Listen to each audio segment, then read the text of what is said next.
Hello, welcome to this episode of Low Carb in the Leaves. Again, no leaves, I'm off in Geelong for another appointment this morning. Comfort eating.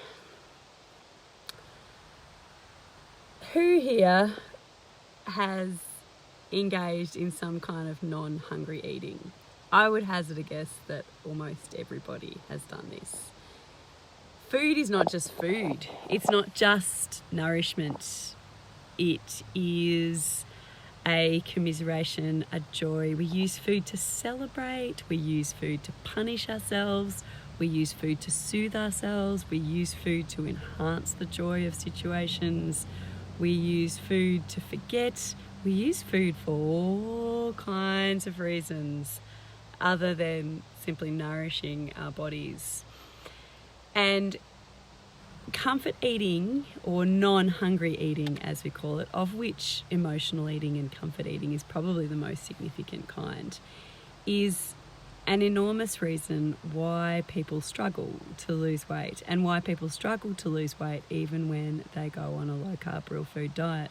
It's one of the most common reasons why people fall off the wagon, if you will, even though we're not huge fans of the term wagon in real life medicine. The wonderful thing is, it is totally possible to overcome emotional eating, to gain control again of your thoughts and your feelings, and also learn new tools.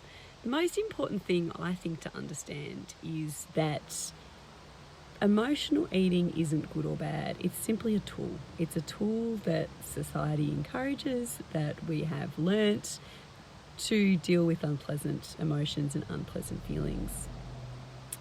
And knowing that, it is entirely possible to learn new tools. And that's the first thing, and I reckon that is the most important thing. And the second most important thing is to understand that negative feelings are normal.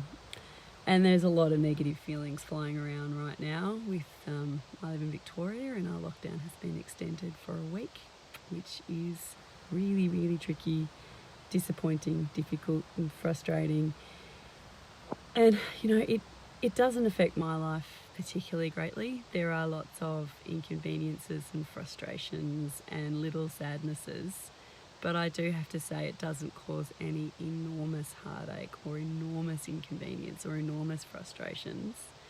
And I feel so deeply for the people for whom it does. And yet, it is entirely possible to not engage in emotional eating during this time. And there are messages in the media saying, encouraging us to swing by Dan Murphy's on the way home to get some wine, and to go to the bakery and get some cake to deal with the yucky, horrible emotions that many of us are feeling now with these lockdowns in Victoria and New South Wales. I would strongly encourage you guys to ignore and rally against those messages, because emotional eating, if you've got a weight loss goal, if you're trying to improve your health, emotional eating will soothe you in the short term and make you feel a lot worse in the long term. So instead, committing to your goals of good food, good habits and good mindset, and recommitting to those with every single bite you take is a far better strategy. We've got a good podcast episode if you look through our archives on emotional eating and non-hungry eating, and we have a wonderful blog post on how to overcome non-hungry eating. Check out our website, rlmedicine.com, and check out our podcast, Real Health and Weight Loss by Real Life Medicine. Take care of your beautiful selves. Trying times, take care of yourself. And part of taking care of yourself is to choose good food. And at every single bite, you can choose good food. If you start eating a cream bun, it doesn't mean you have to finish the cream bun. You can put it in the bin, and then with your next meal, choose helpful, nourishing food. Good luck, everybody. Sending lots of good love and vibes out there. Be extremely kind to yourselves.